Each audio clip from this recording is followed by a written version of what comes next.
पिछली बार हमने आपको कुछ संत लोगों के बारे में पढ़ाया था। कौन कौन से संत के बारे में पढ़ा था? संत तुकाराम और संत कबीर। तुकाराम जी कहाँ पर पैदा हुए थे, याद है? महाराष्ट्र में। और कबीर जी वाराणसी में। और इन्होंने हमारे समाज को क्या शिक्षाएं दी थी? हाँ, भेदभाव को दूर करो, हाँ, और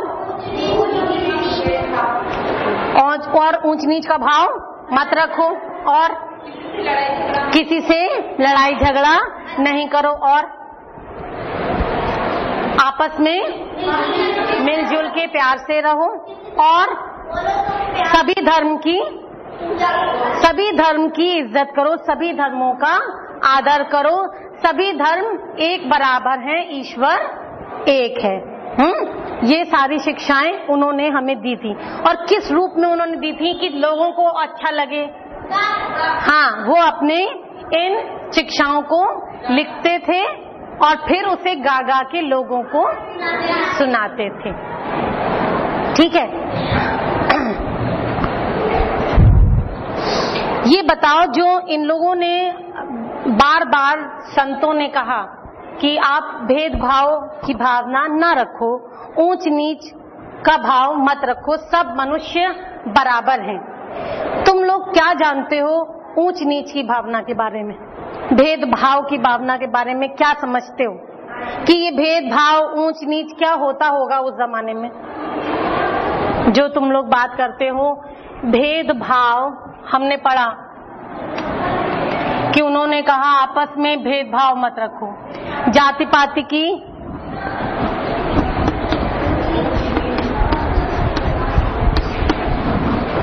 भेदभाव, ऊंच नीच, क्या समझते हो इन बातों से? पहले तो जो ऊंच नीच तो ये हो गया कि हिंदुओं में ही, हिंदू की जाति में ही लोग आपस में, हिंदू धर्म में ही लोग आपस में बांट दिए गए अलग अलग जातियों में। कौन सी जातियों में बांटे गए थे बताओ? नहीं, हिंदू मुसलमान सिख ईसाई तो ये सब तो धर्म हो गए, और हमारे लेकिन हिंदू धर्म में ही बंटवारा हुआ। बताओ कितने उसमें? हाँ, चार उसमें बांटे गए थे। पहले तो 4 श्रेणियों में बांटा गया था हिंदुओं को। पहला ब्राह्मण, दूसरा क्षत्रिय, तीसरे वैश्य और चौथे शूद्र। पहले थे ब्राह्मण,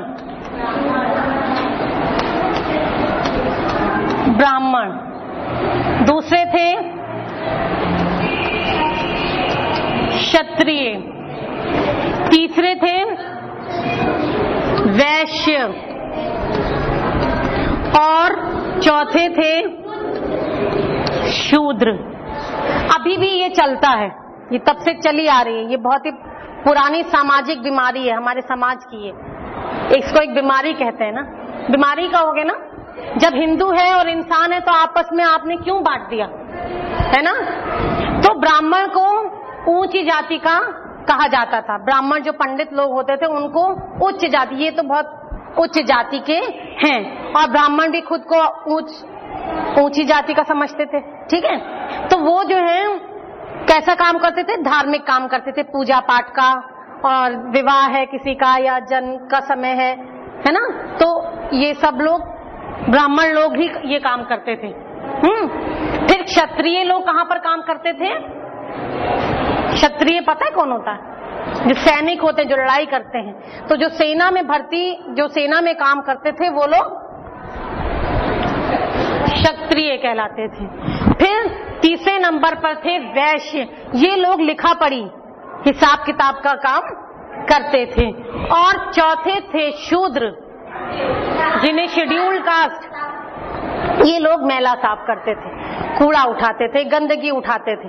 और सबसे ज्यादा बुराई और सबसे ज्यादा अत्याचार इन्हीं लोगों के साथ में हुआ। ये इस सब चीजों को कहते हैं ऊंच नीच। ऊंच नीच कि तुम नीची जाति के हो। आजकल के समय में जिस समाज में आप लोग हो, उस समय इतना सब नहीं है, इतनी सब बातें, इतना सब अत्याचार इन लोगों के साथ नहीं हो रहा है। लेकिन जिस समय ये संत लोग थे, जिस समय की हम बात कर रहे हैं, उस समय इन लोगों के ऊपर बहुत अत्याचार होता था। किसी को पता है, कोई सोच सकता है कैसा इन्होंने सहा होगा? इनके साथ ये होता था, ये किसी मंदिर में पूजा करने नहीं जा सकते थे। क्या ये इंसान नहीं थे?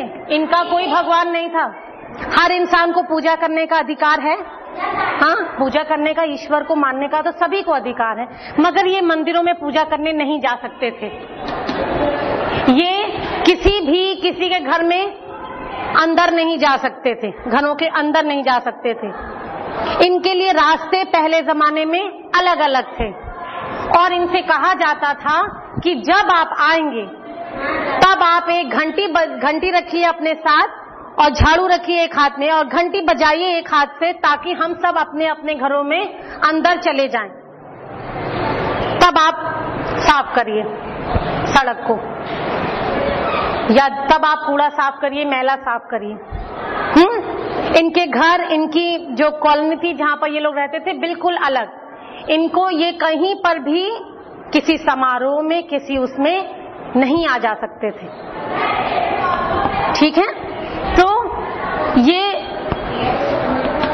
इनके साथ उस समय ये कितनी बड़ी सामाजिक बुराई थी कि किसी एक जाति के लोगों को आपने बिल्कुल समाज से अलग कर दिया। ये कितनी बड़ी बुराई है, आपको सोच सकते हो? हाँ, अगर आपके साथ ऐसा हो कि आपको ऐसे कहा जाए कि आप आइए तो घंटी बजा कर आइए, हाँ, ताकि हम सब अंदर चले जाएं। हाँ, मंदिर में आप पूजा नहीं करने जा सकते। अब आप बताइए उनका क्या कसूर था कि मंदिर में वो नहीं जा सकते?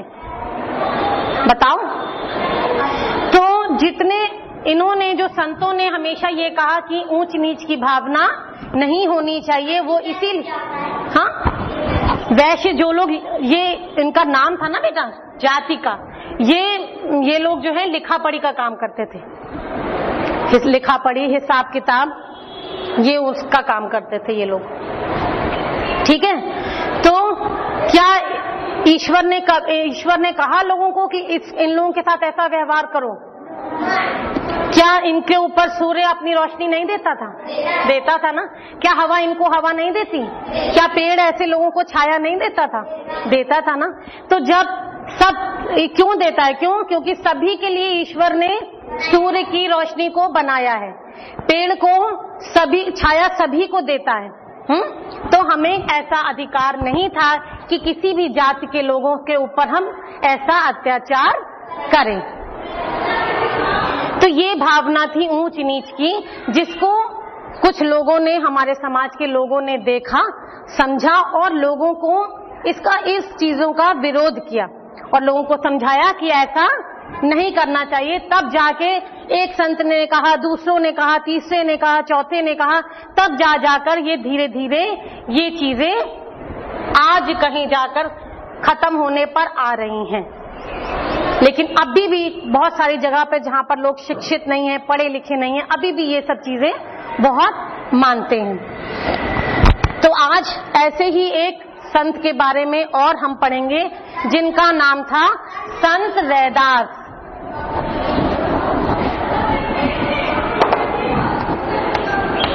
संत रैदास, इनको जो है रविदास भी कहा जाता था।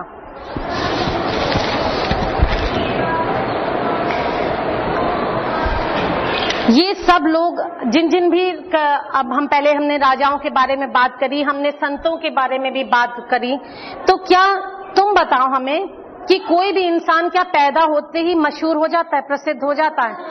क्यों प्रसिद्ध होता है? Very good. जब वो कुछ अच्छी अच्छी बातें करता है ना, जब वो काम ऐसे कुछ अच्छे अच्छे करता है तब वो जाकर कहीं प्रसिद्ध होता है। तो इसी प्रकार इन संतों ने भी ऐसे बहुत से काम किए जिनकी वजह से उनको उनका समाज में और देश में नाम हुआ और उन्हें हम अभी भी याद करते हैं।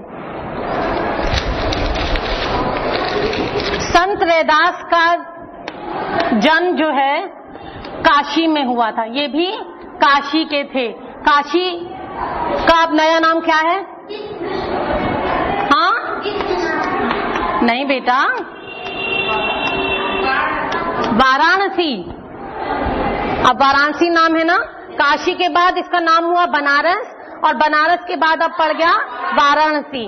तो इनका जन्म काशी यानी कि वाराणसी में हुआ था। और इनके पिताजी जो हैं वो पिताजी चमड़े के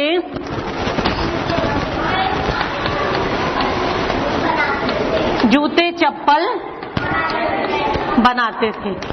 इनके पिताजी चमड़े के जूते चप्पल बनाते थे और धीरे धीरे इन्होंने भी इस काम को सीखा और फिर करना शुरू किया।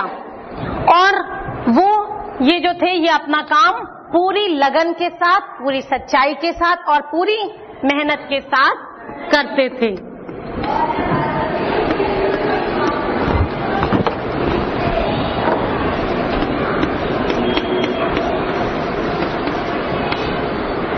अपना काम लगन और मेहनत से करते थे और ये साधु संतों की बहुत इज्जत करते थे। साधु संतों की ये बहुत इज्जत करते थे और साधु संतों को ये जूते बना बनाकर ऐसे ही दान में दे देते थे। और इनकी क्या बात थी, ये समय का पालन करते थे। समय का पालन करते थे। क्या समझे इस बात से कि उन्हें काम को समय से करना पसंद था और वो अपना काम बिल्कुल समय से करते थे, ना इधर ना उधर। जैसे आपसे अगर हम कहें कि कल आप होमवर्क ये वाला करके लेकर आइएगा, तो आप लोग क्या करते हो कभी कभी? अरे क्या करना, कल कर लेंगे, परसों दिखा देंगे आंटी को, ऐसे ही बोलते हो। लेकिन जो थोड़ा सा अच्छा बच्चा होगा तो वो क्या कहेगा, या जिसको अपना काम समय से करना अच्छा लगता होगा वो क्या कहेगा, नहीं, हमें जब आज आंटी ने मुझे होमवर्क दिया है तो मुझे आज ही करना चाहिए। और कई लोग ऐसे, चलो भैया घूम आए, कल कर लेंगे, देखा जाएगा जो भी होगा, है ना। लेकिन वो ये ऐसे नहीं थे, तो वो समय का पालन करते थे और इनका व्यवहार बहुत अच्छा था, मधुर था, जिसकी वजह से लोग इन्हें बहुत पसंद करते थे। और साधु संतों की मदद करने से इनको बहुत ज्यादा खुशी मिलती थी। हाँ, खुश रहते थे ये। एक बार क्या हुआ, एक बार की बात है कि इनके साथ के कुछ लोग जो हैं वो गंगा स्नान के लिए जा रहे थे। तो उन्होंने कहा कि रैदास तुम भी चलो, आज चलो गंगा स्नान के लिए चलते हैं। तो उन्होंने, रैदास जी ने कहा, मैं चलता तो सही गंगा स्नान के लिए, लेकिन आज जो है मैंने एक आदमी को जूते बनाकर देने का वादा किया है, उसको समय दिया है कि इस समय आप जूता लेने आइएगा, तो मैं नहीं चल सकता। तो उन्होंने कहा, अरे क्या हो गया, जूते कल दे देना। उसने कहा, नहीं, मैंने उसको वचन दिया है कि मैं जूते आज दूंगा, तो मैं आज गंगा स्नान के लिए नहीं जाऊंगा। तो लोग हंसते भी थे कि अरे इतनी सी बात के लिए तुम गंगा स्नान जैसा काम छोड़ रहे हो। गंगा स्नान कैसे बड़ा पुण्य का काम माना जाता था ना, अभी भी मानते हैं लोग, अभी भी माना जाता है। लेकिन उन्होंने मना कर दिया कि मैं नहीं जाऊंगा। और अगर मैं चला भी गया जबरदस्ती तो मेरा मन कहाँ लगा रहेगा, मेरा मन तो यहीं लगा रहेगा कि मुझे देखो उसके जूते देने थे और मैं यहाँ पर गंगा स्नान कर रहा हूँ। तो उन्होंने कहा, अगर मेरा मन साफ है, मेरा मन शुद्ध है, तो मेरे लिए इस कठौती के पानी में ही गंगा है। कठौती के पानी में गंगा है। कठौती का मतलब क्या समझे? कठौती नहीं, तालाब नहीं। कठौती वो एक लकड़ी का तसला होता है जिसमें चमड़ा भिगोकर रखा जाता है। देखा है कभी मोची लोग पानी रखते हैं, जो जूता बनाते हैं वो लोग पानी रखते हैं, तो लोग लकड़ी के तसले में, लकड़ी के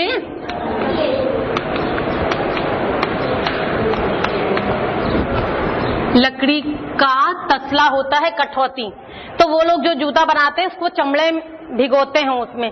तो बोले, उसने कहा उनको अपने काम के प्रति इतनी लगन थी, वो अपने काम को ही पूजा समझते थे। गंगा स्नान पूजा करने में ही आता है।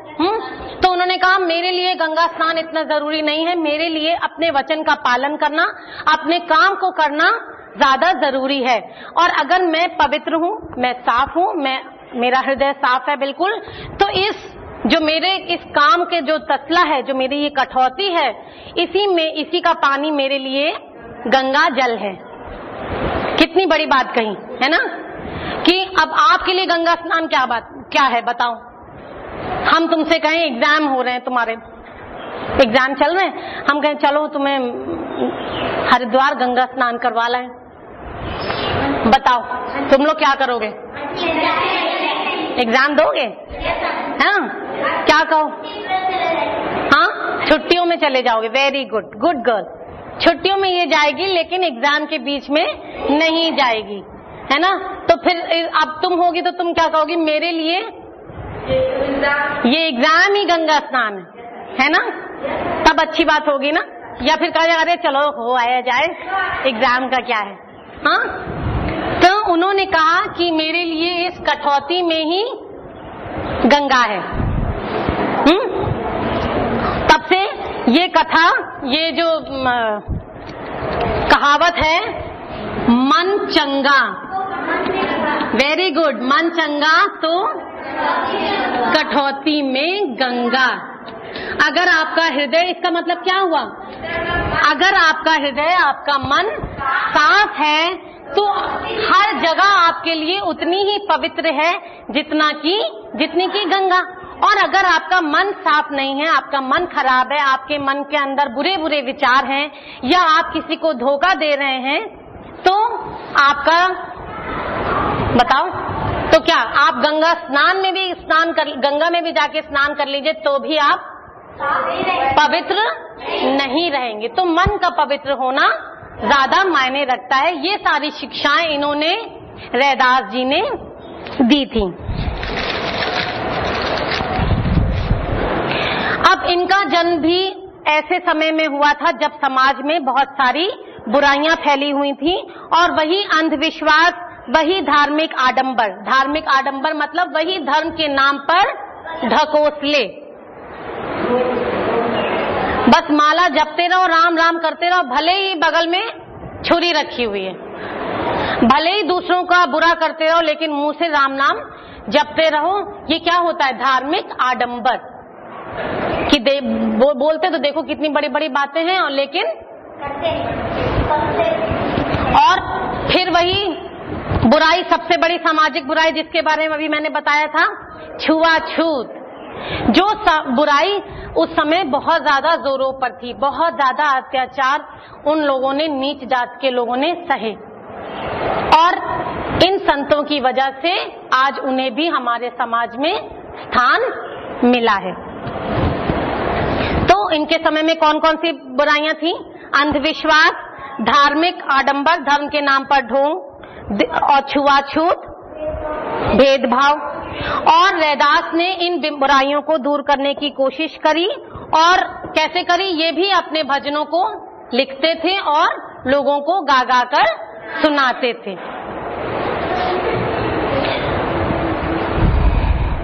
और इन्होंने लोगों को क्या ये शिक्षा दी कि धार्मिक दिखावा, एक पूजा पाठ वाली भक्ति और एक सच्ची भक्ति में बहुत बड़ा अंतर है।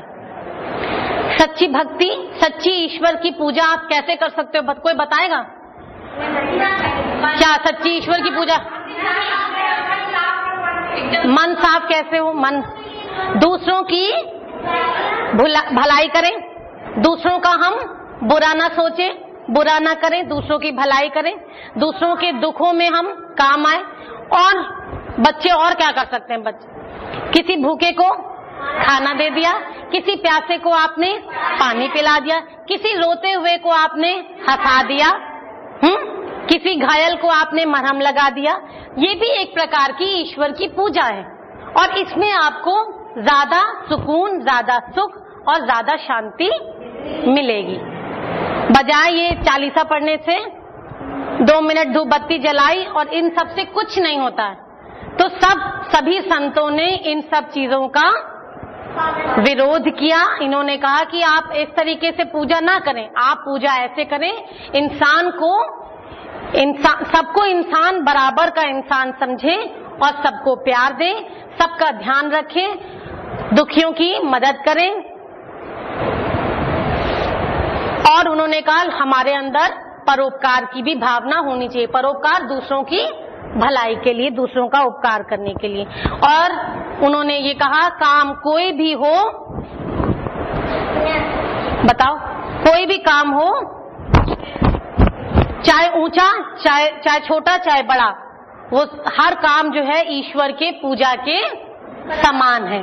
इसलिए हमें अपने कर्म को ही सच्ची भावना से, सच्ची लगन से और सच्ची मेहनत से करना चाहिए और दूसरों की हमेशा भलाई करनी चाहिए। यही ईश्वर की सच्ची पूजा है। तो ऐसे थे हमारे संत रविदास। अब आप होमवर्क लिख लो थोड़ा सा।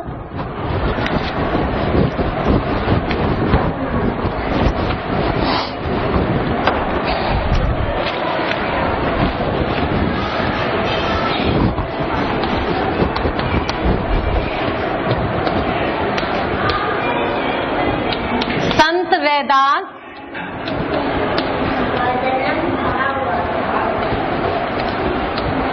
क्या काम करते थे?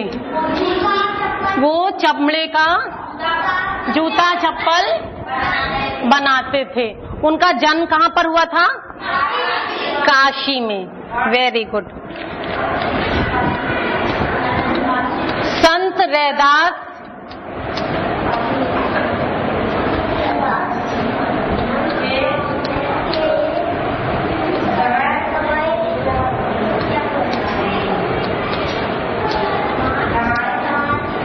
समाज में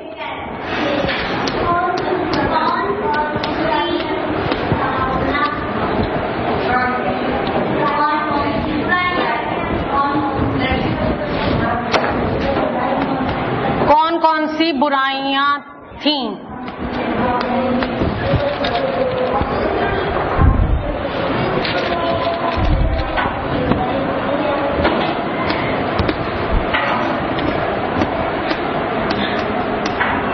रैदास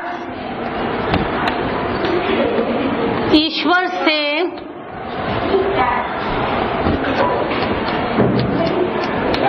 मिलने के लिए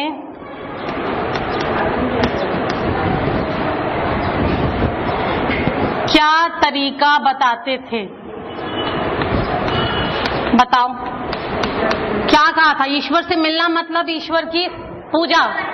क्या तरीका उन्होंने बताया था कि कैसे करो ईश्वर की पूजा? अपने मन को पवित्र रखो, दूसरों की सेवा करो, भलाई करो, परोपकार करो। यही ईश्वर की सच्ची सेवा है, सच्ची पूजा है। इसी से ही आपको ईश्वर प्राप्त हो जाएगा। ठीक है? ओके।